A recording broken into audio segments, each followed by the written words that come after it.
नमस्कार. मॅक्स महाराष्ट्रमध्ये आपलं स्वागत आहे. मी आहे किरण सोनावणे. केंद्र सरकार असेल, राज्य सरकार असेल, त्यातले लोकप्रतिनिधी असतील, हे बहुतांशी शहरांच्या किंवा राज्याच्या विकासासाठी वेगवेगळ्या पद्धतीच्या योजना आणत असतात. त्यासाठी तज्ञांच्या बैठकीत वेगवेगळे प्रकारचे निर्णय होतात आणि मग स्मार्ट सिटी योजना असेल, अमृत योजनासारखी योजना असतील, वेगवेगळ्या पद्धतीनं मेट्रो सिटीच्या विकासासाठी वेगवेगळ्या पद्धतीच्या योजना येतात. पण मात्र शहरात त्या योजना आल्यानंतर त्याचं काय नेमकं होतं याचं मात्र लोकांना काही कळत नाही. शहर बकाल का होतात आणि बकाल झालेल्या शहरांच्या मागे कुठेतरी प्रतिनियुक्तीवरती आलेले अधिकारी आहेत का, किंवा त्यांच्या मागचा हे काही गोष्ट आहे का? वास्तविकता प्रतिनियुक्तीवर आलेल्या अनेक चांगल्या अधिकाऱ्यांची सुद्धा नावं आपल्या समोर आहेत. तुकाराम मुंडे सारखे अधिकारी असतील, टी चंद्रशेखर सारखे अधिकारी असतील, अनेक असे काही अधिकारी आहेत की ज्यांची नावं आताही हातात आपण आठवून काढतो की ते सेवानिवृत्त झालेले असले तरी सुद्धा आपल्यासोबत महेश झगडे सारखे हे अधिकारी या चर्चेमध्ये सहभागी होणार आहेत की ज्यांनी एफडीए मध्ये फूड अँड ड्रग्ज नावाच्या विभागामध्ये आणि इतर ज्या खात्यात गेले त्या ठिकाणी मोठ्या प्रमाणात परिवर्तन केलं. त्यामुळे आपण याच विषयावरती आपण चर्चा करणार आहोत की एकूणच प्रतिनियुक्तीवरती जे अधिकारी येतात ते या सगळ्या बकालपणाला शहराच्या किंवा छोटे छोटे नवे विकसित होणाऱ्या शहरांच्या कारणीभूत आहेत का, त्याच्या मागची कारणं काय आहेत, यासाठी या चर्चेमध्ये आपल्या सोबत सहभागी होण्यासाठी सनदी अधिकारी आय एस अधिकारी महेश झगडे सर आहेत. महेश झगडे सर, स्वागत आहे तुमचं मॅक्स महाराष्ट्रमध्ये. त्यानंतर ज्यांनी अनेक प्रतिनियुक्तीवरती असणाऱ्या अधिकाऱ्यांचे वाभाडे बाहेर काढले आणि ज्यांचं नाव जरी काढलं काही अधिकाऱ्यांसमोर की ते तिथून त्यांचं नाव काढू नका असं सांगतात, असं माहिती अधिकारामध्ये कल्याण डोंबिवली एमएमआरडी रिजन मध्ये टोलचा प्रश्न असेल, अशा सगळ्याच प्रश्नांवर म्हणजे गल्लीपासून तर कोर्टापर्यंत, सुप्रीम कोर्टापर्यंत ज्याने आवाज उठवला असे कौस्तुभ गोखले सर आपल्या सोबत आहेत. कौस्तुभ गोखलेजी, स्वागत आहे तुमचं मॅक्स महाराष्ट्रमध्ये. आणि बदलापूर सारखं नव्यानं उदयाला येणाऱ्या शहरामध्ये अभ्यास करून अगदी तळागाळापासून निघून छोट्या छोट्या याच्यातून नगरसेवक काम केलेले, नगराध्यक्ष पद भूषवलेले राजन घोरपडे आपल्या सोबत आहेत. राजन घोरपडे सर, आपलं स्वागत आहे. राजन घोरपडे भारतीय जनता पक्षाचे स्थानिक नेते सुद्धा आहे. तुमच्या सगळ्या पाहुण्यांचं मी स्वागत करतो. आणि सगळ्यात पहिल्यांदा चर्चा सुरू करण्याच्या अगोदर मी खालपासून वर जायचं आहे, त्यामुळे मी राजन घोरपडे सरांकडे जाणार आहे की राजन घोरपडेजी, तुम्ही जवळपास नाही म्हटलं तर गेली 15-1 वर्ष तरी नगरसेवकात, नगराध्यक्ष राहिलेल्या, आता ऍडमिनिस्ट्रेटरचा कारभार तुम्ही पाहतायत आणि तुम्ही अनेक तक्रारी आलेल्या अधिकाऱ्यांवरती करत असतात. काय तुमचा अनुभव आहे नेमका या संदर्भातला? काय सांगाल प्रतिनियुक्तीवरच्या अधिकाऱ्यांच्या संदर्भात? नमस्कार. आपण मला संधी दिली त्याबद्दल आपला आभारी आहे मॅक्स महाराष्ट्राचा. खरं तर आम्ही लोकप्रतिनिधी म्हणून काम करत असताना या प्रतिनियुक्तीवरती आलेल्या अधिकारी यांच्याबद्दल बरंचसं काही बोलण्यासारखं आहे. सगळेच अधिकारी वाईट आहेत असं माझं म्हणणं नाहीये, परंतु जी बॅड प्रॅक्टिस आता सध्या जी चालू आहे आणि त्यातल्या त्यात तर हा आपला कोविडच्या काळानंतर जे प्रशासकीय राजवट सगळीकडे लागलेले आहेत त्याचा जो मोठा प्रश्न उद्भवलेला आहे प्रतिनियुक्ती आलेल्या सगळ्या अधिकाऱ्यांचा, तो अतिशय प्रत्येक शहराला भेडसावतोय. म्हणजे या शहरात जे प्रतिनियुक्ती होऊन जे अधिकारी आलेले आहेत कॅडर बेसचे, त्या लोकांना या गावाशी कसल्याही प्रकारचं घेणं देणं नाहीये. आणि फक्त एक श्रीमंत महानगरपालिका किंवा नगरपालिका बघून त्या ठिकाणी आपली प्रतिनियुक्ती करायची आणि त्या ठिकाणी जाऊन गडगंज पैसे कमवायचे, हा एकमेव उद्देश ठेवून या ठिकाणी बदल्या सध्या होत आहेत. मी कोणाचं वैयक्तिक बोलत नाही, परंतु वस्तुस्थिती मी 20-22 वर्ष नगरसेवक असल्यामुळे, नगराध्यक्ष असल्यामुळे आता जी परिस्थिती आहे की कुठेही लोकप्रतिनिधीचं सरकार नसल्यामुळे फक्त आणि फक्त हे जे प्रतिनियुक्ती झालेले अधिकारी हे एवढे माजवलेले आहेत की विचारता सोय नाही. शहराशी त्यांना कसल्याही प्रकारचं विकास कामाशी घेणं देणं नाहीये. 3 वर्ष यायचं, 3 वर्षात जे काही लाटता येईल तेवढं लाटायचं आणि निघून जायचं दुसऱ्या शहरात. हा एकमेव सध्या काम चालू आहे. बरोबर आहे. म्हणजे किंमत मोजा आणि किंमत वसूल करा अशा धोरणावरती ही लोक आलेली असतात आणि तेच तत्व ते अवलंबतात. वास्तविकता ही पद्धत जी आहे किंवा ही प्रक्रिया जी ही वाईट नाहीये. ही स्थानिक अधिकाऱ्यांवरती एक वचक असावा. स्थानिक अधिकाऱ्यावरती बाहेरचा एखाद्या अधिकारी आला तो निष्पक्ष पद्धतीने काही निर्णय घेईल आणि तिथल्या असणाऱ्या व्यवस्थेवरती वचक ठेवून विकासाला कुठेतरी म्हणजे तो वळण देईल, शिस्त लावेल अशी अपेक्षा असते. आपल्यासोबत राज अस्रोणकर आहे. त्यांनी याच्या संदर्भात गेले अनेक म्हणजे वर्ष झाले ते पत्रव्यवहार करतायत. त्याच्या निमित्तानं त्यांचा अनेक अधिकाऱ्यांशी वाद सुद्धा झालेला आहे. राज, काय सांगशील याच्या संदर्भात? काय तुझा अनुभव आहे प्रतिनियुक्तीवरील अधिकाऱ्यांच्या बद्दल? राजन घोरपडे राजकीय क्षेत्रातली व्यक्ती आहेत, अनुभवी आहेत आणि त्यांनी त्यांचा प्रत्यक्ष अनुभव सांगितला. एक महत्वाचं वाक्य त्यांनी त्याच्यामध्ये उच्चारलं की या अधिकाऱ्यांना शहराशी काहीही देणं घेणं नसतं. हे अगदी खरंय, 100% खरंय. त्याचं एक मुख्य कारण जे मला असं वाटतं की सध्या महाराष्ट्रातली परिस्थिती आताच्या वर्तमानामध्ये इतकी वाईट आहे की काही गोष्टी स्पष्टपणे बोलल्या पाहिजेत, असं माझं मत आहे. सध्याच्या तारखेला किंवा याच्या पूर्वी सुद्धा होत असेल, पण आता तर वायगेतपणा खूप वाढलाय त्या प्रतिनियुक्तीमधला. कुठल्याही महाराष्ट्रातल्या कुठल्याही विभागातला अधिकारी साधारणपणे प्रतिनियुक्तीचं धोरण काय आहे की तुम्ही एका विभागामध्ये तुमच्याकडे अनुभव असतो, तुम्ही चांगलं काम करू शकता, तुमचा अनुभव, तुमची कार्यक्षमता इतर विभागांना सुद्धा त्या विभागामध्ये सुद्धा ती वापरात येऊ शकते, अशा उद्देशाने शासन तुम्हाला दुसऱ्या विभागामध्ये पाठवत असतं. परंतु आता परिस्थिती अशी झालेली आहे की नगरविकास विभागातले जे मुख्याधिकारी संवर्गातले अधिकारी आहेत ते सगळे आता बाजूला पडलेले आहेत आणि जीएसटी आणि त्या सेल टॅक्स, सहकार आणि अगदी पशुसंवर्धन विभागातल्या अधिकाऱ्यांना आता सध्या स्वप्न पडलेले आहेत की आम्ही या महानगरपालिकांमध्ये तिथे गेलं पाहिजे. आणि हे सगळे प्रकार स्पष्टपणे सेटिंगने चालतात. क्लिअर कट, ज्यांचं राजकीय पाठबळ आहे आणि ज्यांच्याकडे चांगला पैसा आहे, जे पैसा खर्च करू शकतात, असे अधिकारी आजच्या तारखेला ज्याला डंके की चोट पे असं म्हणतो आपण, त्या ह्याच्यावरती जोरावरती ते नियुक्त्या मिळवत आहेत. असं आहे की जर एखादे अधिकारी जर स्थानिक स्वराज्यामध्ये राजकीय पाठबळ आणि पैसा खर्च करून जर तिथे ते आलेले असतील तर त्यांचं प्राधान्य काय असणार? त्यांचं प्राधान्य हेच असणार आणि त्यांचं जे कार्यपद्धती जी दिसते, काम करण्याची जी धोरण दिसतं, ते सगळं त्याच पद्धतीचं असतं. माझ्याकडे एक आता हा शासनाचा जी आर आहे. मी मुद्दाम तो जवळ करतोय कारण तो प्रतिनियुक्ती संदर्भातला जी आर आहे. हा 17 डिसेंबर 2016 राज्य शासनाने, महाराष्ट्र शासनाने एक धोरण ठरवलेलं आहे की प्रतिनियुक्तीवरती कोणाला पाठवावं, कुठले अधिकारी जाऊ शकतात, कुठल्या विभागातले जाऊ शकतात, त्याची कार्यपद्धती काय असणार, जशा नेमणुका असतात तशी जाहिरात काढून त्या त्या अर्हतेप्रमाणे एज्युकेशनल क्वालिफिकेशन असतील, पात्रता असतील, अर्हता असतील, योग्यता असतील, त्यांची समानता असेल पदाची, ह्या सगळ्या गोष्टी लक्षात घेऊन त्यांचं सिलेक्शन होणार अशा पद्धतीचं एक धोरण आहे. मी ढोबळ सांगितलं पण त्याच्यामध्ये खूप डिटेल आहे ते. शासन स्वतःच धोरण धाब्यावरती बसवतंय आणि जे मंत्रालयातल्या 6व्या मजल्यावरती जातील आणि आपलं तिथे कन्व्हिन्स करतील तिथे 6व्या मजल्यावर बसलेल्या सगळ्या त्या मध्यस्थांना, त्यांच्या नेमणुका सध्या इथे होत आहेत. मी एक छोटं उदाहरण देतो, मला वैयक्तिक बोलायचं नाहीये पण हे प्रातिनिधिक उदाहरण आहे. आमच्या उल्हासनगर महानगरपालिकेमध्ये एक करुणा जुईकर नावाचे अधिकारी आता अतिरिक्त आयुक्त म्हणून होते, त्यांची बदली झाली तिथून. त्या ग्रामविकास मधले अधिकारी आहेत, त्या ग्रामविकास मध्ये गेल्या पाहिजेत. मी ग्रामविकासला पण पत्र दिलं की तुम्हाला अधिकाऱ्यांची गरज नाही आहे का, तुमच्याकडे एक्सेस अधिकारी आहेत का. आज सुद्धा त्या कल्याण डोंबिवलीमध्ये जाण्यासाठी धडपडतायत आणि ज्या दिवशी त्या महानगरपालिकेतून त्यांची बदली झाली त्या इथल्या लोकांना बजावून गेल्या की मी आयुक्त म्हणून या महानगरपालिकेमध्ये मी येणार आहे. कोणाच्या जीवावरती बोलतात या अधिकारी? म्हणजे ग्रामविकास मधली एक अधिकारी ठामपणे तिथे लोकांना, कॉन्ट्रॅक्टरांना आणि अधिकाऱ्यांना सांगते की मी आयुक्त म्हणून या महानगरपालिकेमध्ये येणार आहे.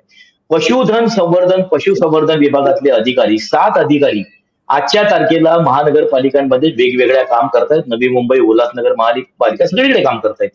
गेल्या वर्षी लंपी नावाचा आजार आला गायींवरचा, तेव्हा पशुसंवर्धन विभागाने एक आदेश काढला आणि या सगळ्यांच्या नेमणुका रद्द करून सांगितलं की गायीवरचा आजार आहे, राज्य संक्रमण क्षेत्र म्हणून घोषित आहे, तुम्ही ताबडतोब आपल्या विभागामध्ये जॉईन व्हा. त्यांच्या नेमणुका रद्द झालेल्या या अधिकाऱ्यांनी सेटिंग लावून त्या नेमणुका रद्द झालेले आदेश त्यांनी रद्द करून घेतले आणि आजही ते अधिकारी महानगरपालिकांमध्येच काम करतायत. त्या गायीचं काय झालं? त्या लंपी आजाराचं काय झालं? म्हणजे याचा अर्थ काय की ह्या प्रतिनियुक्त्या हा फक्त तेवढ्यापुरता भ्रष्टाचारापुरता मर्यादित विषय राहिलेला नाहीये. तर ह्या अधिकाऱ्यांना आता याची चटक लागलेली या महानगरपालिकांमधल्या कारभारांची. आणि राजन घोरपडेंनी जो एक महत्वाचा मुद्दा सांगितला की निवडणुका सध्या होत नसल्यामुळे प्रशासकीचा कारभार आहे आणि प्रशासक कारभारामध्ये थेट राज्य सरकारच खरं म्हणजे महापालिकांचा कारभार चालवतंय. राज्य सरकारचे आवडते अधिकारी तिथे पसंतीचे अधिकारी बसलेले आहेत. त्यांच्या साठ्या लोट्यामधले अधिकारी बसलेले, तर त्यांना चालवायचं म्हटल्यानंतर त्यांच्या साठ्या लोट्यातले अधिकारी पाहिजेत. त्यांना ना नियम कायद्यांची भीती, ना आरोपांची भीती, ना आंदोलनांची भीती.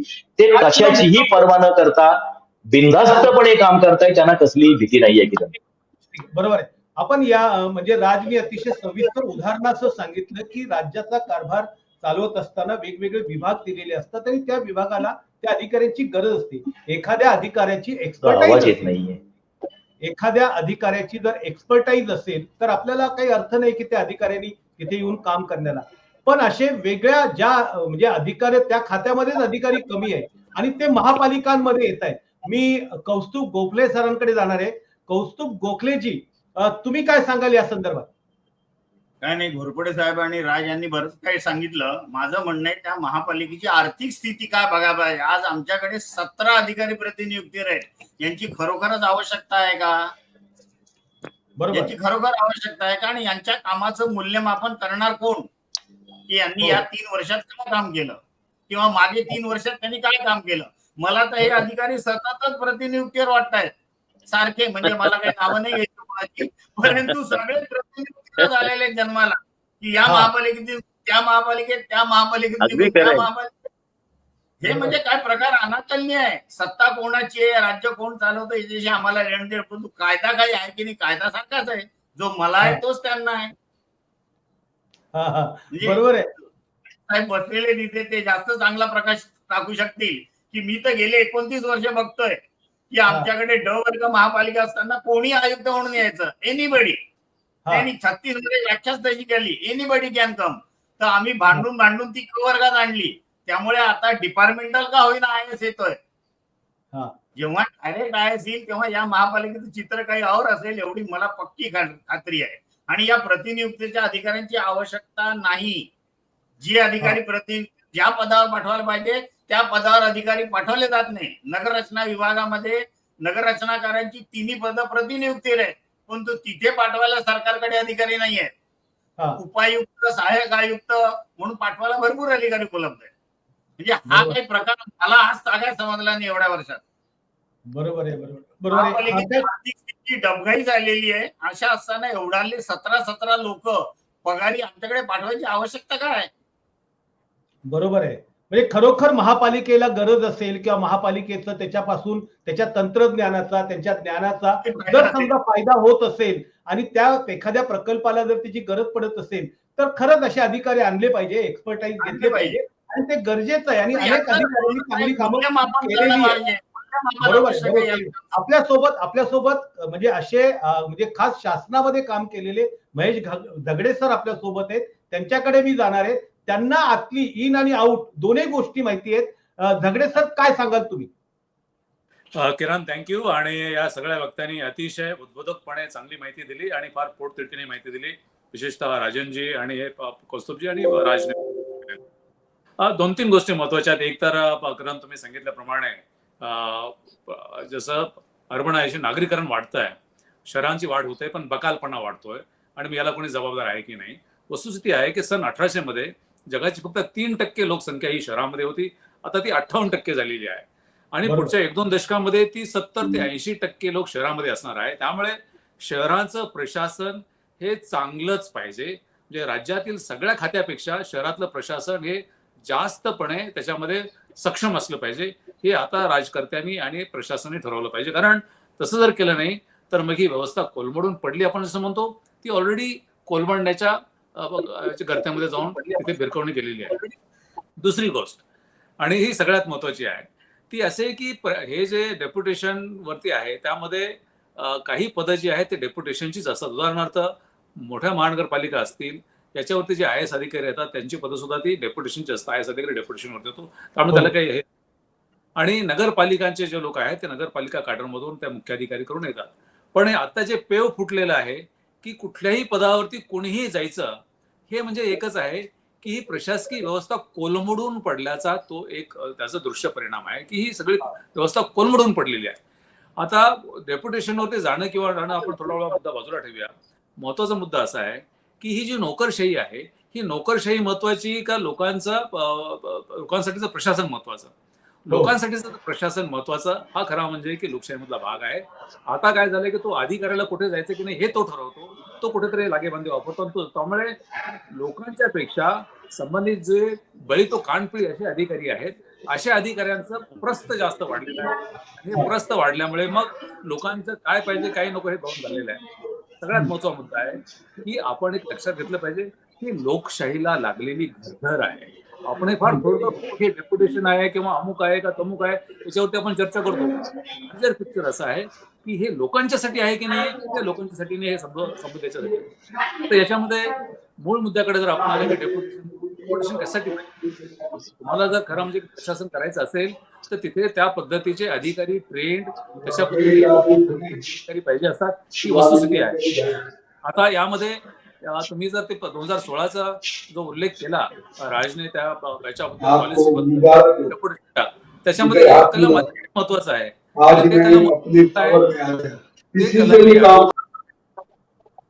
ते कलम हे आहे की एखाद्या खात्यामध्ये 10% जास्त पद रिक्त असतील तर त्या खात्यातून दुसरीकडे अधिकाऱ्यांना डेप्युटेशन देण्यात येऊ नये, हे राज्य शासनाचा निर्णय आहे. आता ज्यावेळेस आपल्याकडे कोविड आला त्या कोविडमध्ये ज्यावेळेस समजलं की आरोग्य खात्याची जवळजवळ 55 ते 60% पद रिक्त आहेत, पण माझ्यापुढे एक असं उदाहरण आहे की पुणे महानगरपालिकेचा मुख्य आरोग्य अधिकारी हे पद 2013-14 पासून रिक्त आहे, पण राज्याच्या आरोग्य शासनाचा तिथे तो माणूस डेप्युटेशनवरती आलेला आहे पुणे महानगरपालिकेत. जर त्यांच्याकडे 50-60% पद जर रिक्त असतील आणि नियम जर असेल की 10% जर जास्त पदाचा रिक्त असतील तर दुसरीकडे पाठवू नये, कसा पाठवला? झगडे सर एक महत्वाचा याच्यात मुद्दा येतो की प्रतिनियुक्तीवर अधिकारी पाठवण्यामागचं सरकारचं काय धोरण आहे, त्याच्या मागची त्याची कल्पना काय ते पहिल्यांदा क्लिअर करा, मग आपण पुढच्या मुद्द्याकडे जाऊ. कारण की तुम्ही त्या व्यवस्थेमध्ये राहिलेले आहात आणि वाटेल तितके अधिकारी, जसं आता त्यांनी सांगितलं की 17 अधिकारी कल्याण डोंबिवली महापालिकेमध्ये पगार घेत आहेत, प्रतिनियुक्तीवरती आहे. वास्तविकता थोड्या अधिकाऱ्यांची खरी गरज आहे का आणि ते काम करतायत त्याचं मूल्यमापन कोण करतायत? कारण की आता महापालिकेतील नगरपालिकेतील कुठलंही काम तिथला स्थानिक अधिकारी करत नाही. कचऱ्याचं काम असेल तर कचऱ्याचं काम ठेकेदारीवरती आहे, रोड सफाईचं काम असेल ते ठेकेदारीवरती आहे, कुठल्याही याचं असेल काम ते स्ट्रक्चरल ऑडिटचं काम असेल ते ठेकेदारीवरती आहे. तर हे एवढे अधिकारी करतात काय? यामध्ये मी त्याच्याकडेच येत होतो. मग याचा प्रश्न असा आहे की समजा एखाद्या महानगरपालिकेमध्ये नगरपालिकेमध्ये काही स्टाफची गरज असेल, अधिकाऱ्यांची गरज असेल, कर्मचाऱ्यांची गरज असेल, तिथलं स्थानिक प्रशासन म्हणजे मुख्याधिकारी असतील किंवा आयुक्त असतील त्यांनी ठरवलं पाहिजे की ते लोकल पद्धतीने त्यांची जे रिक्रुटमेंट रूल्स असतात त्याप्रमाणे ते पद भरण्यामध्ये काही जर अडचण येत असेल, पद रिक्त ठरली जाऊ नयेत अशी व्यवस्था आहे. पद भरण्यामध्ये जर अडचण असेल त्या अडचणी दूर करून ती पद नियमितपणे भरली जातात. आता ज्यावेळेस पद भरली जात नाहीत, पद रिक्त झालेली असतात, त्यावेळेस तिथला कारभार चालवायचा असतो काही खात्यामध्ये, म्हणून दुसऱ्या खात्यातून तिथे तात्पुरते डेप्युटेशनवरती येण्याची तरतूद आहे. ही वस्तुस्थिती आहे, आपल्या राज्यामध्ये आहे, केंद्र शासनामध्ये इतर सर्व राज्यामध्ये आहे. ते तात्पुरते तिथे पदाची गरज असेल आणि तिथे जर तो नियमितपणे नियुक्ती करता आली नसेल तर दुसऱ्या खात्यातून तिथे आणता आलं पाहिजे. मी हेच सांगत होतो की दुसऱ्या खात्यातून आणताना त्या खात्यामध्ये 10% जर पद असतील जास्त तर तिथे देता येत नाही. राज्यामध्ये प्रत्येक खात्यामध्ये 10% जास्त पदे रिक्त आहेत, त्यामुळे एकही अधिकारी प्रतिनियुक्तीने जाऊ शकत नाही राज्याच्या धोरणाप्रमाणे. हे एक. नंबर 2, आता तिथे जर हे पाहिजे असेल की एखादा अधिकारी तात्पुरत्या स्वरूपात डेप्युटेशन आणायचाच असेल कारण रिक्रुटमेंट झालं नसेल तर त्याची सुप्रीम कोर्टाने दिलेली एक पद्धत आहे, हे फार महत्वाचं आहे. आणि हे खरं म्हणजे सुप्रीम कोर्टाचा आपण त्याच्यामध्ये हे म्हणू शकतो की अवमान होण्यासारखी परिस्थिती आहे. पद्धत काय आहे की उदाहरणार्थ अमुक एका नगरपालिकेमध्ये महानगरपालिकेमध्ये एक सहाय्यक आयुक्ताचं पद किंवा उपायुक्ताचं पद रिक्त आहे, तर ते पद तात्पुरतं भरायचं असेल तर त्याच्यासाठी नागरी सेवा म्हणून सिव्हिल सर्व्हिसेस बोर्ड असतं की जे बोर्डाने ठरवायचे की ह्या पदाची काय कार्य आहे, त्याला कोण माणूस सक्षम आहे, असं राज्यामधल्या लोकांची हे बघायचं आहे की कोण माणसं सक्षम आहेत. त्याच्यातलं 3-4 लोकांचं पॅनल तयार करून मग जो माणूस नियुक्त करू शकेल, उदाहरणार्थ यामध्ये समजा मुख्यमंत्री नियुक्त असेल त्यांच्याकडे त्यांनी पाठवायचं असतं की यापैकी कोण सक्षम आहे. त्याच्यामध्ये काही तुमचा डॉक्टर वेटरनरियन काय असं किंवा असं येत नाही. ते कसं ठरवणार की कोण सक्षम आहे, लोकांच्या कामासाठी कोण सक्षम आहे, आणि त्याच्यामधूनच मग मुख्यमंत्र्यांनी किंवा जो कोणी मिनिस्टर असतील किंवा सचिव असतील त्यांनी ती नियुक्ती करायची असते. त्याची जर नियुक्ती झाली नसेल, आणि माझ्या माहितीप्रमाणे तसं होत नाही, तर हा सुप्रीम कोर्टाचा न्यायालयाचा 2013चा Subramaniam versus Union of India याचा अवमान आहे. आणि या राज्यामध्ये हा अवमान मोठ्या प्रमाणात दररोज होतोय.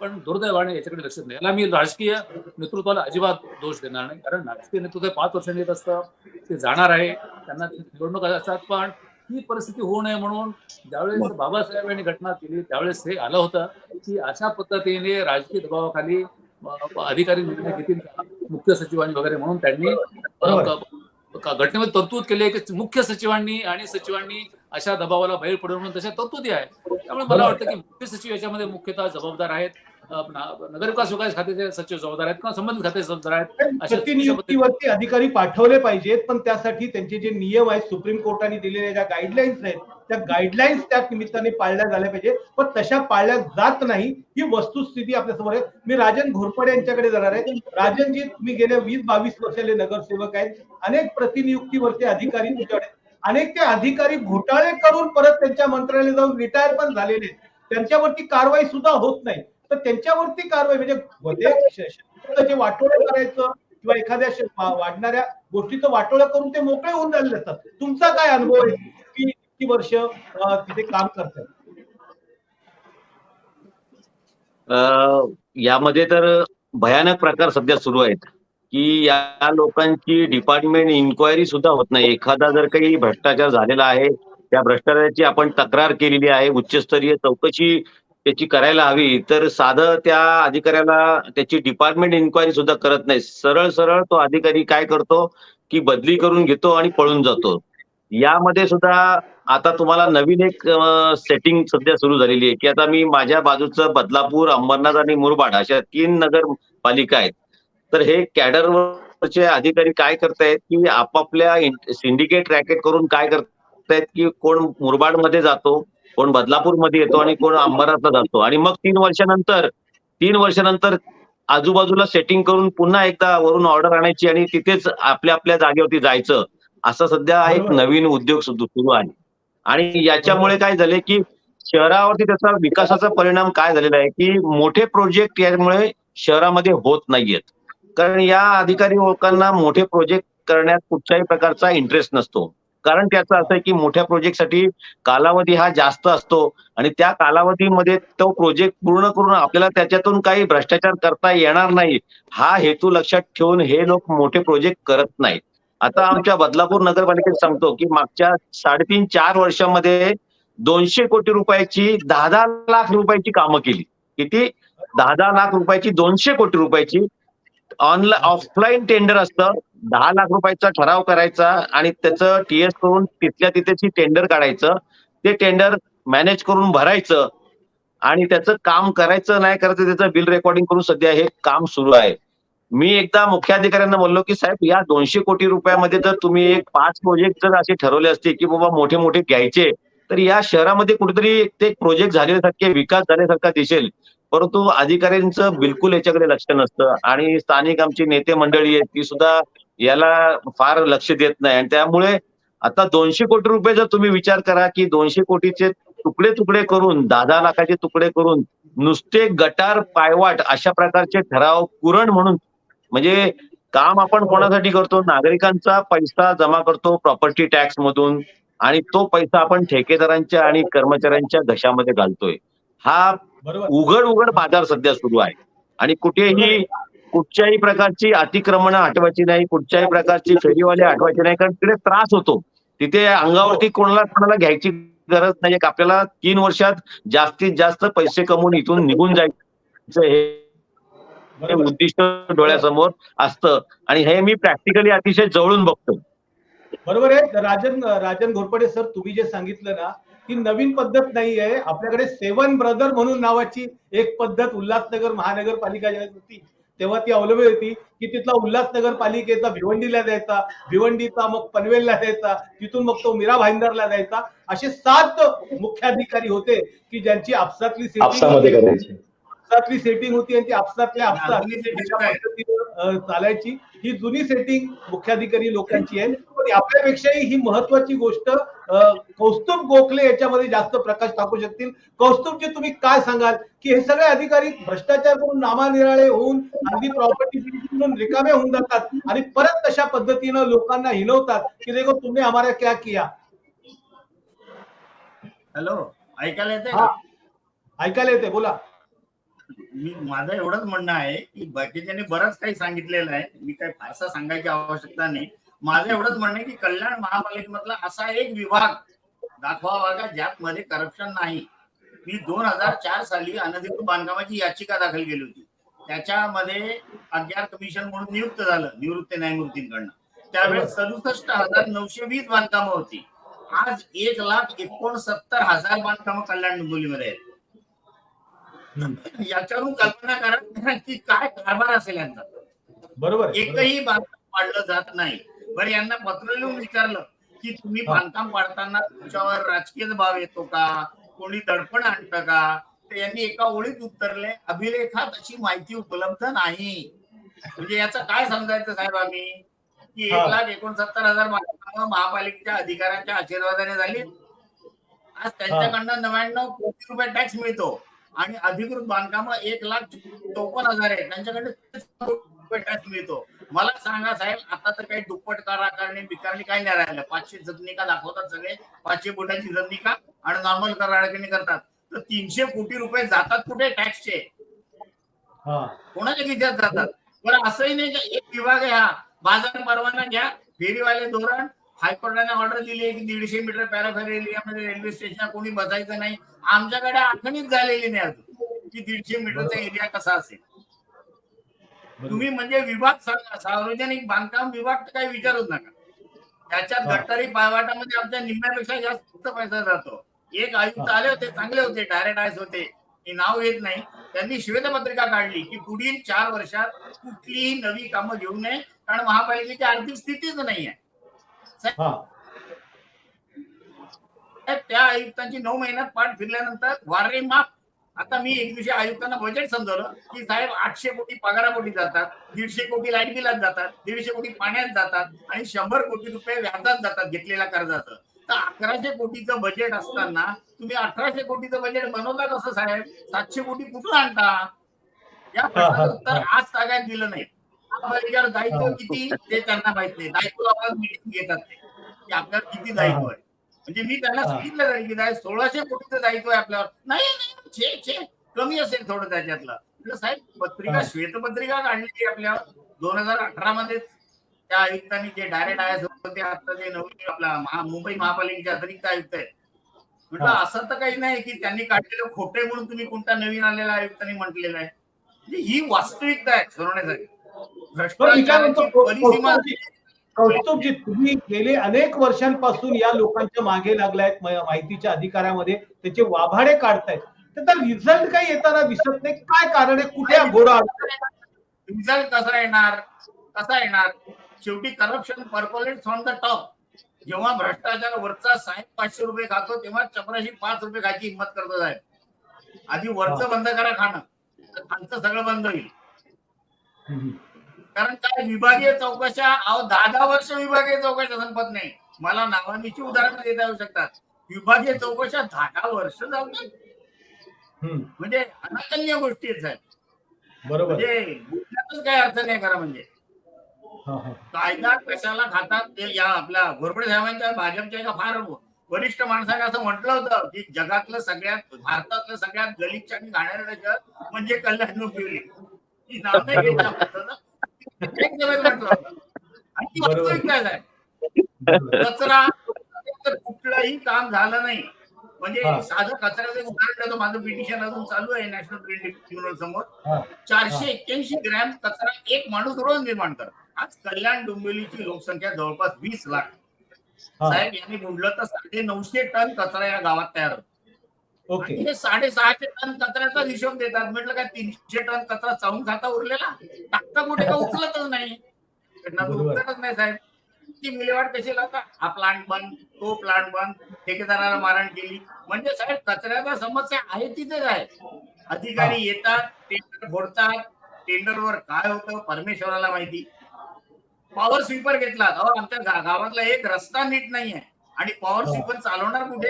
त्याला कोट्यावधी रुपयाची बिलं द्यायची कशासाठी? बरोबर आहे, बरोबर आहे. हे पॉवर स्वीपर तुम्ही काढलं. गोखले साहेब, तुम्ही पॉवर स्वीपरचं काढलं, अत्यंत बरोबर आहे. ती सगळ्यात पहिल्यांदा बॅग उल्हासनगर महापालिकेने आणली होती. उल्हासनगर महानगरपालिकेमध्ये पॉवर स्वीपर धुळीतल्या रस्त्यावरून तिथे 1 तास चालवायचे आणि त्याचे पैसे दर महिन्याला उभा असलेला असायचा आणि अशा पद्धतीने अनेक उदाहरणं आपल्याकडे असतात. बरोबर. राजकडे जाणार आहे. राज, हा जो काही सगळा प्रकार आहे प्रतिनियुक्तीवरचा, तर फक्त प्रतिनियुक्तीवरचे अधिकारी याला जबाबदार आहे असं म्हणता येईल का? पण तिथले स्थानिक अधिकारी काय करतात? त्यांचा याच्यामध्ये हात नाहीये का? कारण की एकटा अधिकारी काही करू शकत नाही ना. आपण प्रतिनियुक्तीवरच्या अधिकाऱ्यांना जसं जबाबदार धरतो, तिथले स्थानिक अधिकारी काही खूप मोठे अगदी म्हणजे धुतल्या तांदळासारखे असतात असं नाहीये ना.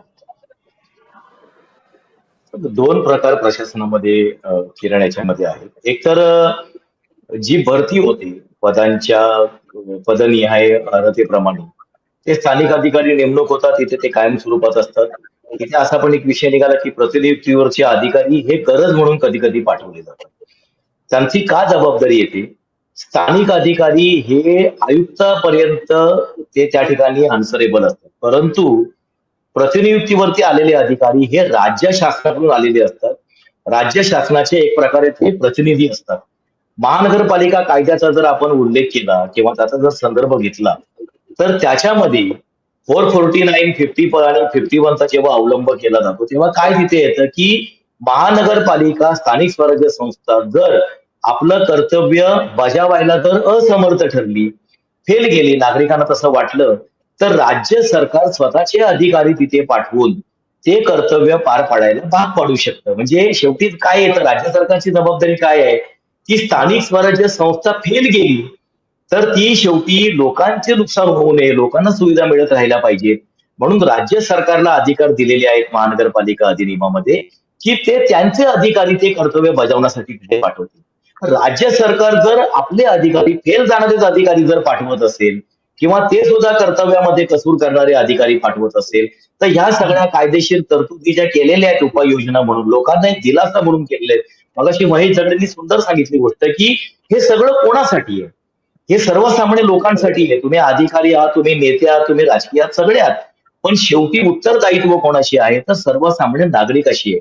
सर्वसामान्य नागरिक हा स्थानिक अधिकाऱ्यांबरोबर परेशान असेल, सरकारने पाठवलेल्या अधिकाऱ्यांकडून सुद्धा परेशान असेल आणि वरती प्रशासनामध्ये एक साधं आपण तत्व सरकारने वापरलं पाहिजे की राज्य सरकारकडे इतक्या तक्रारी का येतात आमच्याकडे, सगळी माणसं मंत्रालयामध्ये तक्रारी का करतात, हे राज्य सरकारने आधी स्थानिक स्वराज्य संस्थांचं फेल्युअर समजलं पाहिजे आणि त्यासाठी त्यांना जबाबदार ठरलं पाहिजे की तुम्ही तिथे खाली असताना इतके सगळ्या तक्रारी आमच्याकडे का येत आहेत. तर तसं आपल्याकडे काही केलेलं दिसत नाही. आणि सगळ्यात महत्वाचा मुद्दा मी एक सांगितला, 2-3 उदाहरणं अलीकडच्या काळामध्ये घडलेली आहेत. पिंपरी चिंचवड महानगरपालिकेमध्ये एक किरण अतिरिक्त आयुक्त पदावरती एक नेमणूक झाली मंत्रालयामधून. ती नेमणूक नंतर मॅटने उडवली आणि फिरवली. त्याच्यामध्ये मुख्यमंत्री आणि उपमुख्यमंत्री म्हणजे मुख्यमंत्री एकनाथ शिंदे आणि उपमुख्यमंत्री देवेंद्र फडणवीस यांच्यावरती मॅटने ताशेरे ओढलेले, त्यांच्यावरती कॉमेंट्स केलेले आहेत की तुम्ही पॉलिटिकल दबावाने ही नेमणूक केलेली आहे म्हणून. तुम्ही अलीकडच्या काळामध्ये भिवंडी महानगरपालिकेतलं उदाहरण जर आपण बघितलं विजयकुमार म्हसाळांचं, तिथे त्या ठिकाणी आयुक्त म्हणून एकनाथ शिंदे, मुख्यमंत्री म्हणून त्यांनी आपल्या पदाचा गैरवापर करून मस्जिदला एक अधिकारी आणला. विजयकुमार म्हसाळ त्याच्या विरुद्ध चॅलेंज केलं त्यांनी मॅटमध्ये. मॅटने मुख्यमंत्र्यांचा आदेश उडवून लावला आणि विजयकुमार म्हसाळांना पुन्हा ती नेमणूक दिली. आता ते जे अधिकारी आहेत त्यांना काही करून धडपड करून आयुक्त तर बनवायचंच आहे, कमिटमेंट केली असणार, मग इकडे तिकडे कुठल्या महानगरपालिकांमध्ये ती सोय होऊ शकते का? आता मला एक कळत नाही की अधिकाऱ्यांना एक चांगली नेमणूक मिळावी, अधिकाऱ्यांना चांगली महानगरपालिका मिळावी, याच्यासाठी जर सरकारमध्ये बसलेल्या लोकांची जर तो चिंतेचा विषय असेल किंवा ते जर त्यासाठी धडपड करत असतील तर ही मंडळी बिनधास्त होतात ना. यांच्या विरुद्ध तक्रार करून आपण शेवटी जाणार कोणाकडे? आपण जर समजा मला काय मुख्यमंत्र्यांना दोष नाही द्यायचा या चर्चेमध्ये, एक उदाहरण म्हणून मी सांगतो की समजा आपण जाऊन जाऊन ह्या राज्यामध्ये तक्रार घेऊन कोणाकडे जाणार? शेवटी सर्वोच्च कोण आहेत? राज्याचे मुख्यमंत्री. समजा एखाद्या प्रकरणामध्ये जर राज्याचे मुख्यमंत्री यांचे जर हितसंबंध असतील तर आपण तक्रार करून कोणाकडे जायचं मग? आणि आत्ताची परिस्थिती किरण अशी आहे, या अधिकारी अशा चुकीच्या मार्गाने येत असल्यामुळे ते प्रतिनिधीचं धोरण डावलून येत आहेत, त्या पात्रता अर्हता डावलून येत आहेत, वशिलेबाजीमुळे येत आहेत, पैसे खर्च करून येत आहेत. ह्यांची अवस्था अशी आहे आजच्या तारखेला की आमदार खासदारांचे मंत्र्यांचे जे खासगी पीए आहेत किरण, ते आता सध्या महानगरपालिकांचा कारभार हँडल करतायत. ते त्यांना तिथून फोनवर सांगतात काय करायचं आणि काय नाही करायचं. आमदार खासदारांचा सुद्धा फोन येण्याची गरज नाहीये. आता पीए मंडळीत ते कॉन्ट्रॅक्ट कुठे द्यायचं आणि नेमणुका कोणाच्या द्यायच्या आणि बदल्या कोणाच्या करायच्या.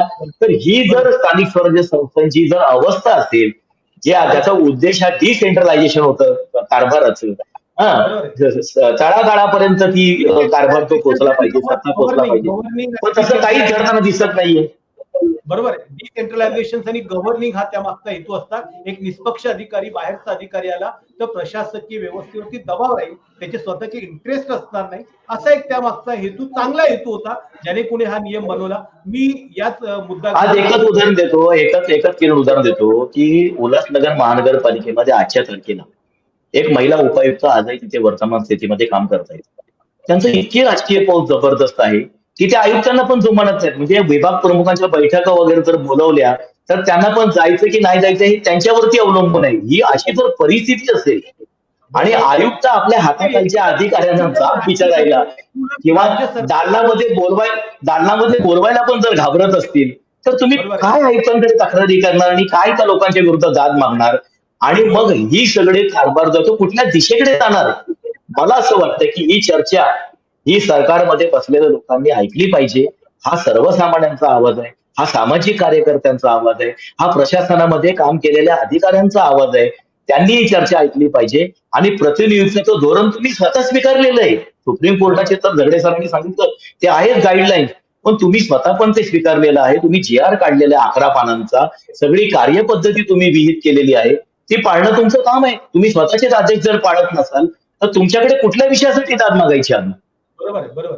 मी महेश झगडे सरांकडे जाणार आहे. महेश झगडे सर, मंत्रालयाच्या परिसरामध्ये एक चांगल्या पद्धतीचा एक म्हणजे तिथे एक सारखी बात चालू असते की सरकार कोणाचंही असो, ठेकेदार आणि दलाल तेच असतात. म्हणजे सरकार कुठलंही आलं तरी ठेकेदार आणि दलाल काही बदलत नाही. पण एकंदरीतच तुम्ही त्या प्रशासकीय व्यवस्थेमध्ये काम केलेलं आहे. तुम्ही आता बाहेरून आणि आतून ही सगळी व्यवस्था पाहिली, तर याला जर समजा चेक करायचं असेल, चेक बसवायचा असेल, याला काहीतरी समजा म्हणजे नियमात बसवायचं असेल तर नेमकं काय केलं गेलं पाहिजे? काय अपेक्षा, म्हणजे सरकारी अधिकारी म्हणून तुम्ही काय सुचवाल याच्या संदर्भात? किरण, यामध्ये खरं म्हणजे की नवीन काहीच करायची गरज नाहीये. म्हणजे आपण असं म्हणतो की हा नियम करा, तो नियम, प्रत्येक नियम कायदा कसा त्याला हे करायचं प्रत्येकाला माहिती असतं, त्यामुळे नवीन काही करायचे जे आहे ते व्यवस्थित राबवलं जाते की नाही. आणि आपण खरं म्हणजे आतापर्यंत राजकारण्यांना पंचिंग बॅक केलेलं आहे आणि ते केलंही पाहिजे, कारण लोकशाही शेवटी ते चालवतात. पण काहीतरी दायित्व हे प्रशासनाचं आहे, त्याच्यावरती आपण 50-60% खर्च होतो, मला माहित नाही, कारण त्याच्यामध्ये खूप कॉन्ट्रोवर्सी आहे. खर्च होतो त्यांचं आहे की नाही, घटनेने त्यांच्यावर जबाबदारी. त्यामुळे जोपर्यंत आपण हे जे राजकीय प्रशासकीय नेतृत्व आहे, चीफ सेक्रेटरी पासून सरळ सेक्रेटरी यांना जबाबदार धरत नाहीत, तोपर्यंत हे असंच चालत राहील. आणि जर करायचं, यांनी जर करायचं म्हटलं ते ठरवलं तर ते होऊ शकतं. आणि मी माझ्या वैयक्तिक उदाहरण सांगतो की राजकीय जरी तुम्हाला विरोध असला, राजकीय जरी तुम्हाला प्रेशर असलं तर तुम्ही काम करू शकता. जास्त बदली होईल तोपर्यंत तुमचं काम झालेलं असतं. त्यामुळे मला असं वाटतं की इथे कुठेतरी चीफ सेक्रेटरी आणि सगळं खात्याच्या सेक्रेटरीनी मनावर जर आणलं तर ही सिस्टम व्यवस्थित होऊ शकते. आता उदाहरणार्थ आपण आता ठरवूया की अमुक एका अधिकाऱ्याने डेप्युटेशनसाठी त्याचे लागेबांधे वापरले किंवा बाकीचं काही वापरलं आणि मुख्यमंत्र्याकडे गेले, पण सचिवांनी त्याच्यावरती लिहिले की हा माणूस योग्य नाही आहे, असं लिहून जर मुख्यमंत्र्याकडे पाठवलं तर मुख्यमंत्री त्यावेळेस विचार करतील की द्यायचं की ना. समजा जरी दिलं तरी ते विरोधात आहे. नॉर्मली माझा अनुभव आहे की असे कुठलेही राजकीय नेतृत्व पॉझिटिव्ह फाईल आल्याशिवाय करत नाही. पण इथे कुठे अलीकडे तसं नाहीये. साहेब आपल्याला काय पाहिजे त्याप्रमाणे मग खालून तसं ते प्रस्ताव जाते, याची द्यायला काही हरकत नाही. मला वाटतं की कधीतरी या प्रशासकीय नेतृत्वाला आपण जनतेने जाब विचारला पाहिजे. मी आपल्याला खरं कालच मी आजच एक ट्विट आणि फेसबुक पोस्ट केलेली आहे. ट्रान्सपोर्ट कमिशनर असताना 7-8 महिन्यामध्ये राज्यातले RTOचे सगळे एजंट बाहेर काढले होते. मग माझ्यापूर्वी काही आरटीओ तुमच्या ट्रान्सपोर्ट कमिशनर नव्हते का? माझ्यानंतर नाही आहेत का? मला काही राजकीय वर्दस्त होता का? मी काही नवीन कायदे येवलेत नाही. करायचं म्हटलं तर ते शक्य होतं. त्यामुळे मला वाटतं ही जर व्यवस्था सुधारायची असेल तर घटनेने मध्ये जे सांगितलेलं आहे त्याची अंमलबजावणी आहे ते तशी केली. हे 8 दिवसामध्ये हे बदल तुम्हाला राज्यामध्ये दिसायला लागतील. बरोबर आहे. म्हणजे एकूणच सेक्रेटरी, चीफ सेक्रेटरी जी लोक यांना डेप्युटेशनवर पाठवतात त्यांच्याकडून कुठेतरी याच्यावरती चेक अँड बॅलन्स झाला पाहिजे. मी राजन घोरपडे यांच्याकडे आहे. घोरपडे सर, अशी काही व्यवस्था करता येऊ शकते का की डेप्युटेशन वालेला असलेला अधिकारी जर समजा तिथल्या नागरिकांना भ्रष्ट वाटत असेल, तो चुकीचं काम करत असेल, तर नागरिकांनी त्याच्या विरुद्ध तक्रार दिली राज्य सरकारकडे, तर त्याला परत बोलवलं जावं, अशी काही व्यवस्था आहे का? असं काही करता येऊ शकतं का? त्या संदर्भात सुद्धा काही करता येईल का? तुमचा काय अनुभव आहे? तक्रारी तर लोक करत असतात, पण त्या अधिकाऱ्याचं काही वाकडं होताना दिसत नाही. हा, अतिशय योग्य प्रश्न विचारला की या अधिकाऱ्यांच्यावरती धाकच नाहीये. कारण कसं आहे की हे जे अधिकारी असतात हे म्हणजे शहरी भागातल्या महानगरपालिका नगरपालिकेतले नसतात. हे आहे थोडंसं ग्रामीण भागातून, ज्या नगरपालिकेची अवस्था बिकट आहे, जिथे पगार करायची सुद्धा व्यवस्था नाहीये, त्यांची आर्थिक स्थिती अतिशय खराब आहे, अशा नगरपालिका महानगरपालिकेतून हे कॅडरचे अधिकारी येतात असतात आणि ते शहरातल्या श्रीमंत नगरपालिकेमध्ये महानगरपालिकेमध्ये येत असतात आणि त्यांना कसल्याही प्रकारची पर्वा नसते. त्यांना तिथे त्या नगरपालिकेचं बजेटच एवढं असतं की तिथे त्यांना माहिती आहे की तो 5 कोटीच्या वरती त्यांनी कुठचं कामच बघितलेलं नसतं आणि तो अचानक एखाद्या कल्याण, डोंबिवली किंवा उल्हासनगर, अंबरनाथ, बदलापूर या नगरपालिका महानगरपालिकेत आला की त्याला 50 कोटीचा 100 कोटीचा प्रोजेक्ट बघायला मिळतो आणि त्याचे डोळे आणि त्याचं डोकं चक्रावतं आणि त्याला तो भ्रष्टाचाराचं एक मोठं हे, मग त्याच्यामुळे तो अशा प्रकारची सेटिंग वरती लावतो की एखादा 50 कोटीचा प्रोजेक्ट आता मला भेटेल आहे, त्यातून मला एवढे पैसे कमवायचेत, मग मी वरती एवढे आणून देतो. मग तो वरचा अधिकारी कुठचीही आपली दखल घेत नाही. आम्ही जर सत्ताधिकारी आहोत, म्हणजे सत्ता पक्षातले आहोत, तरी सुद्धा आम्ही अनेक तक्रारी करतो, पण कुठचीही दखल घेतली जात नाही. आणि दुसरा एक मुद्दा मगाशी राजजींनी काढला की टेंडर हा विषय, तर टेंडर हा विषय या प्रतिनियुक्ती झालेल्या अधिकाऱ्यांनी एवढ्या नवीन नवीन कन्सेप्ट आणलेल्या आहेत की प्रत्येक नगरपालिका आणि महानगरपालिकेत कॉन्ट्रॅक्टरला पुढे लक्ष ठेवून त्याच्या टर्म्स अँड कंडिशन मध्ये तो बसेल असंच या ठिकाणी नोटिफिकेशन काढायचं, टेंडर काढायचं. भले त्याला कॉम्पिटिशनला 3 टेंडर नाही आले तरी चालतील, त्याला वेट अँड वॉच करत करत तो 1 महिना फर्स्ट रिकॉल, सेकंड रिकॉल आणि थर्ड रिकॉलला त्याला सिंगल क्वालिफाईड करायचा आणि त्यालाच टेंडर द्यायचं, इथपर्यंत अधिकाऱ्यांची जबरदस्त मजल गेलेली आहे.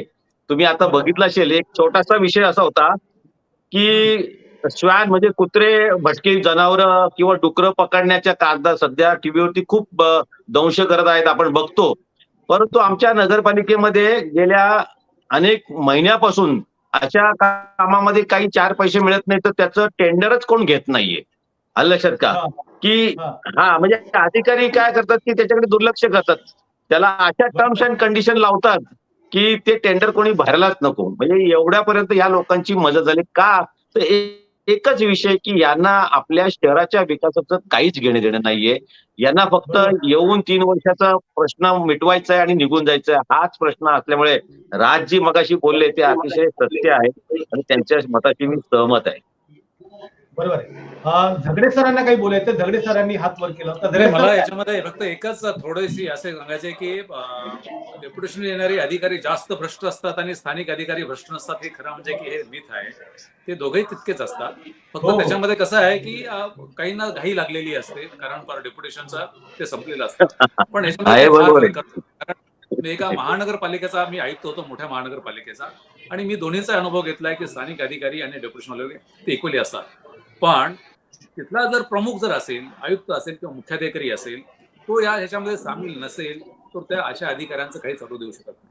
म्हणजे याचा अर्थ असा आहे की तो एक तर मुख्याधिकारी किंवा आयुक्त हा वीक आहे किंवा तो त्याच्यामध्ये सामील आहे, तरच हे खालचे अधिकारी होतात. आता जसं की राजने सांगितलं की एक उपायुक्त ऐकत नाहीत, कसं त्यांना रिलीव्ह करून टाकायचं.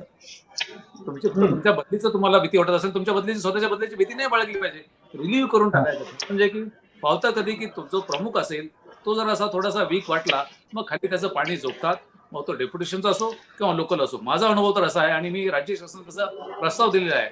महानगरपालिकेतल्या क्लास 2 वरच्या सगळे पदं जे आहेत ते राज्यामध्ये खरं म्हणजे हे करावेत, ट्रान्सफरेबल करावेत, की राज्यामध्ये 3 वर्षापेक्षा एखादा अधिकारी असं कुठल्याही अधिकाऱ्यांची बदली करावी असं अण्णा हजारेंनी आंदोलन करून बदलीचा कायदा आणला.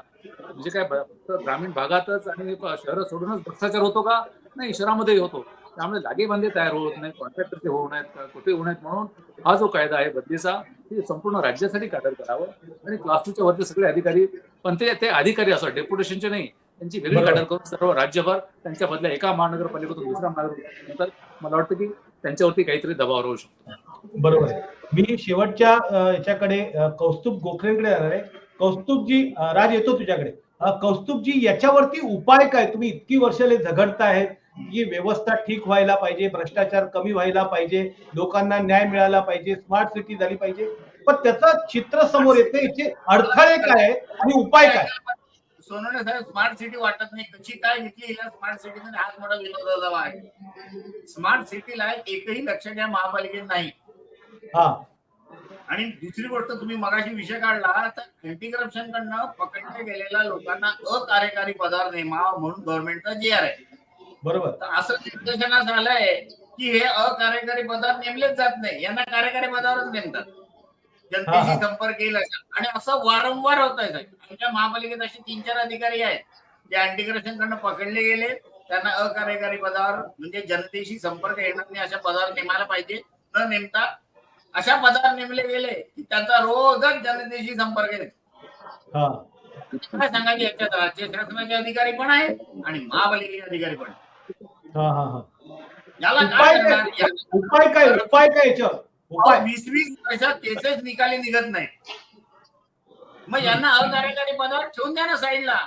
लागला निकाल तर बघू, लागला विरुद्ध तर जाईल, त्याच्या बाजूने लागला तर मेन प्रवाहात येईल. परंतु 20-20 वर्ष केसेस न झाल्यामुळे यांना अकार्यकारी पद असं पॅरामीटरच लावलं जात नाही. म्हणजे एखादा अँटी करप्शन पकडलेला अधिकारी हा नियंत्रक अनधिकृत बांधकाम म्हणून नेमला जातो. बरोबर आहे. मग एखादा सहाय्यक संचालक पकडला गेला असेल तर त्याला डायरेक्ट इकडे प्रतिनियुक्तीवर सहाय्यक संचालक म्हणून पाठवला जातो. ही वास्तविकता आहे. मला नावं नाही घ्यायची कोणाची, परंतु त्यांच्या विभागीय चौकशा 10 वर्ष पूर्ण होत नाही.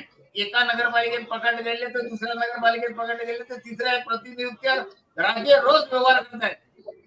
आणि त्याच्यात बाई बुवा काही करणार बंद नाही साहेब. म्हणजे प्रशासनाचा कुठल्याही प्रकारचा धाक, कायद्याचा, अँटी करप्शनचा रसा ताळाला गेलेले प्रशासन, रसा ताळाला गेलेले. याला सर्वस्वी जबाबदार जनता आहे. जनतेतून उठावत होत नाही हो. एक्झॅक्ट. बरोबर आहे. हा, बरोबर. जनतेतून उठावत होत नाही. जनता म्हणजे सहनशीलता म्हणजे परिसीमा झाली. बोलता गोखले सर शेवटी त्या उपायावर आले तिथे. शेवटी लोकशाहीमध्ये जनता ही सर्वोच्च असते. लोक जे आहेत, सर्वसामान्य नागरिक जे आहेत ते सर्वोच्च आहेत. तर त्यांना जर हा सगळा कारभार ते बघत असतात, आपण 4 माध्यमामध्ये मी कोणत्याही राजकीय पक्षाच्या विरुद्ध कोणाच्या बाजूने पण नाही. बरोबर. तो माझं एवढंच म्हणणं आहे की जनतेने तारतम्यता बाळगली पाहिजे. काय करतोय आपण याला? बरोबर आहे. जनता जागृत नाहीये. जे चुकीचं जे चाललेलं आहे त्या अँगलने सुसंस्कृत आहे. मला आज काय नाही कळलं नाही. बरोबर आहे. बरोबर. संस्कृत म्हणावं, शिक्षित म्हणावं, तर ही परिस्थिती काय? बरोबर. कोणाला शिक्षित म्हणावं आम्ही? बरोबर. ठीक. राजकडे जातो शेवटच्या मुद्द्यात. त्यांनी तो नेमका मुद्दा मांडला. बरोबर आहे त्यांचा मुद्दा. आणि कसं असतं की जे प्रत्यक्ष फील्डवर काम करत असतात, मी गेले वर्षभर कंत्राटी कामगारांचा प्रश्न घेऊन उल्हासनगर महापालिकेमध्ये संघर्ष करतो. सगळं स्पष्ट आहे, कायदे स्पष्ट आहेत, तरतुदी स्पष्ट आहेत, अधिकार स्पष्ट आहेत आणि त्यांना सगळं एक एक गोष्ट मी त्यांना स्पून फिडिंग सारखी घेऊन देतोय. पण त्यांनी ठरवलेलं आहे की आपण हा सगळा पैसा खाल्लेला आहे, आता आपण काय कारवाई करणार, त्यामुळे ते दुर्लक्ष करतात. ही कणाहीन अधिकारी असतात या पद्धतीचे. दुसरा एक महत्वाचा मुद्दा मला काय सांगायचा होता की कंत्राटी पद्धत का आली, की तुमचं असं म्हणणं आहे की स्थानिक स्वराज्य संस्थांमधला किंवा एकूणच शासनामधला आस्थापनांचा खर्च हा खूप वाढतो आहे, तो तुम्हाला कमी करायचा आहे, त्याच्यावरती नियंत्रण आणायचं आहे. आणि मग तुम्ही प्रतिनियुक्तीवरचे अधिकारी तिथे लाखोंच्या पगारांचे पाठवून पुन्हा त्याच्यावरती लोड पण देताय. इथेच किरण ही थांबत नाहीये. उल्हासनगर महानगरपालिका छोटीशी महानगरपालिका बघायला गेलं तर, महानगरपालिका नाव असलं तरी छोटीशी आहे ती. तिथे 2-2 अतिरिक्त आयुक्त आहेत. कशासाठी आहेत?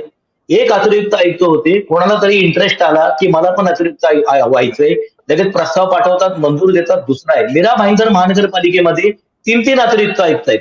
म्हणजे तिकडे 2 अतिरिक्त आयुक्त पदांवरती दोघांची वर्णी लागल्यानंतर तिसऱ्या माणसाला वाटलं की मला पण अतिरिक्त आयुक्त व्हायचंय आणि माझा नंबर लागला नाही, तर त्या व्यक्तीने मंत्रालयामधले सगळी सेटिंग पॉलिटिकल प्रेशर वापरून तिसरं अतिरिक्त आयुक्त आणि 2 ओळी निर्लज्यासारख्या 2 ओळी लिहितात, ज्या अर्थी महापालिकेचा कारभार वाढला आहे, व्यापक झाला आहे, ज्या अर्थी याला गरज आहे. त्यांना सगळ्यांना माहिती असतं हे खोटे प्रस्ताव आहेत, आपण खोटं लिहितोय. पण प्रॉब्लेम काय झालाय? टोटल राजकारण मनी ओरिएंटेड झालेलं आहे. राजकारण हा आता राजकीय लोकांचा धंदा झालेला आहे. प्रत्येक योजनांवरती का सरकार जोर देत आहेत? सरळ मगाशी सगळे सरांनी सांगितलं, व्यवस्था किरण एकदम परफेक्ट आहे. मुंबई महानगरपालिका कायदा पूर्वी जो होता आणि आता महानगरपालिका कायदा किंवा नगरपालिका अधिनियम यातल्या तरतुदी इतक्या स्वच्छ आणि स्पष्ट आहेत की त्यातल्या एका तरतुदींचं जर पालन केलं गेलं शांतपणे तर सगळीच्या सगळी नगर स्मार्ट शहरं बनतील. पण हे वेगळे स्मार्ट योजना का आणतात? यांना करोडो रुपये, मगाशी जसं राजन सरांनी सांगितलं की हे करोडोंच्या योजना आणायच्या असतात, एकदम ती टक्केवारी मोठ्या प्रमाणावरती खायची असते. योजना हा अत्यंत भंपक आणि खोटारडा प्रकार आहे, दिशाभूल करणारा प्रकार आहे. पण प्रॉब्लेम काय होतो की या सगळ्या सरकारी योजनांमध्ये ही सगळी अधिकारी मंडळी, आपले सामाजिक कार्यकर्ते, आपले राजकीय कार्यकर्ते झाडू मारायची म्हटले की चालले झाडू घेऊन सगळे झाडू मारायला आणि फोटो काढायला. पण 2000 सफाई कामगार काय करतात असा प्रश्न आपल्याकडे विचारला जात नाही. इतक्या सगळ्या इथे आपल्याकडे पाणी पुरवठ्याची समस्या असते, अनधिकृत बांधकामाची समस्या आहे, खड्डे आहेत रस्त्यांवरती, मोठ्या प्रमाणावरती भ्रष्टाचार आहे. जर प्रत्येक उद्यानं चांगली नाहीयेत, प्रत्येक ईच अँड एव्हरी विभागामध्ये जर समस्या आहेत, भ्रष्टाचार आहेत, कामं होत नाहीयेत, शहरं असुविधांनी भरलेली आहेत, तर हे नेमके सगळे प्रतिनियुक्तीवरती आलेले अधिकारी तिथे काय करतात? त्या महानगरपालिकांवरचा पैसा नेमका कुठे जातो? त्याच्यावरती ते 450ची सरकारचं कलम आहे, सरकारच्या हस्तक्षेपाचं. तो हस्तक्षेप सरकारने प्रतिनियुक्तीमधला जो धंदा आहे तो धंद्याचा हस्तक्षेप बंद करून ते कर्तव्य न बजावल्यामुळे शासनाचा जो हस्तक्षेप आवश्यक आहे त्याच्या अधिकाराचा सरकारने वापर केला पाहिजे. कायदे अत्यंत स्पष्ट आहेत, कायद्यांचा व्यवस्थितपणे काटेकोर अवलंब झाला पाहिजे. आणि सगळ्यात महत्वाची गोष्ट जी कौस्तुभ गोखलेने सुद्धा सांगितली, मी सहमत आहे सगळ्या वक्त्यांशी, की सर्वसामान्य लोक आपल्याला दिसत असतं, आपण ते भोगत असतो तिथल्या समस्यांची फळं. खड्ड्यांमध्ये मृत्यू होत असतात आपल्या घरातल्या लोकांचे, गढूळ पाणी येत असतं, नाल्या गटारांचं पाणी तुमच्या घरांमध्ये येत असतं, मोठे मोठे टपोरे तब्येतीने घडलेले ढास आणि मच्छर तुमच्या शहरांमध्ये असतात. परंतु त्या प्रशासनाचा जो जाब विचारला पाहिजे, लोकांनी तक्रारींचा ढीप तिथे मंत्रालयामध्ये पाठवला पाहिजे. आपलं सरकार असेल, ईमेल्स असतील, व्हॉट्सअप असतील, या सगळ्या माध्यमातून जनतेने जो मोठा दबाव त्या सरकारवरती निर्माण केला पाहिजे की तुमचे हे अधिकारी भ्रष्ट आहेत, त्यांना परत पाठवा. तर सरकार शेवटी मतपेटींचं राजकारण करत असतात राजकीय पक्ष. ज्या शहरामधले नागरिक जर मोठ्या प्रमाणावरती सरकारच्या विरोधात जात असतील तर सरकार एका फटक्यामध्ये या अधिकाऱ्यांची बदली करेल आणि चांगले अधिकारी, तुम्हाला जर गरज असेल, लोकांना सरकारला वाटलं की या शहरातल्या लोकांना चांगले अधिकारी हवेत. आता चंद्रशेखर मध्यंतरी उल्हासनगरला होते, त्यांची बदली झाली होती. या शहरातल्या नागरिकांनी उल्हासनगरला आम्ही एक मोठं आंदोलन केलं आणि ती बदली नंतर मग रद्द झालेली होती. तर होतं ना, म्हणजे लोकांचा दबाव जर असेल, सरकार राजकीय पक्ष फक्त लोकांच्या दबावाला घाबरतात, लोकांनी त्याचा सकारात्मक वापर केला पाहिजे. बरोबर आहे. धन्यवाद सगळ्या पाहुण्यांचं, महेश दगडे सर, राजेश घोरपडे सर, कौस्तुभ गोखले आणि राज असरोलकर. तुम्ही अत्यंत महत्वाच्या विषयाच्या निमित्तानं मॅक्स महाराष्ट्राशी संवाद साधला. या लोकांनी जो सगळा मुद्दा काढलेला आहे की प्रतिनियुक्तीवरील अधिकाऱ्यांच्या मुळेच नाही तर एकूणच देशातलं जे काही राजकीय वातावरण आहे आणि एकूणच राज्यातलं जे काही प्रशासन आहे त्याच्यामुळेच केवळ ह्या शहर बकाल झालेली नाही, तर आपण सुद्धा झोपून राहिलेलो, आपण सुद्धा आपले अधिकार, आपले कर्तव्य, आपल्या सोबत असणाऱ्या जो काही आपला हक्क आहे त्या हक्काबद्दल पुरेसे जागृत नाही. आपल्याला एखादा अधिकारी किंवा एखाद्या शहरामध्ये गैरकारभार चालतोय असं आपल्याला दिसत असेल किंवा शहर खड्ड्यांनी भरलेलं आहे, दरवर्षी पूर येतो, पाण्याची टंचाई नेहमी असते, असलेल्या नद्या ह्या प्रदूषित होऊन वाहत आहेत, केमिकलचे पाणी येऊन अनेक लोक आजारांनी बळी जात आहेत, हे आपल्या डोळ्यासमोर घडत असताना ऐसा ही चलता है असं धरून आपण चालत असतो. याच्या विरोधात जर प्रत्येक माणसाने आवाज उठवला, तर माणसं जर समजा दबाव आला, तर हे असणार शासन दबावाखाली येईल, प्रशासन दबावाखाली आलं तर लोकप्रतिनिधी सुद्धा दबावाखाली आल्याशिवाय राहणार नाही. कारण शेवटी हे सगळे काही गोष्टी आहेत ती लोकशाहीचा कारभार असतो. त्यामुळे आपण आपल्या शहरामध्ये जागृत राहिलं पाहिजे, याच्याबद्दल बोलत राहिलं पाहिजे, लिहित राहिलं पाहिजे, तक्रार करत राहिलं पाहिजे. असं आपण करत राहू तरच त्यातून मार्ग निघू शकतो. कायदे अतिशय व्यवस्थित आहेत, सुस्पष्ट आहेत, चांगले आहेत, पण त्या निमित्ताचा त्याचा वापर जो आहे तो चुकीच्या पद्धतीने केला जातो. यावरती आपण जोपर्यंत वचक ठेवत नाही, त्याच्या संदर्भात आपण बोलत नाही, तोपर्यंत हे व्यवस्था बदलण्याचा कुठलाही पर्याय नाही. त्यामुळे तुम्ही या सगळ्या तज्ञांचं ऐकलेलं तुम्हाला काय वाटतं तुम्ही नक्की कमेंट बॉक्समध्ये लिहा आणि पाहत राहा मॅक्स महाराष्ट्र, आवाज महाराष्ट्राचा. धन्यवाद.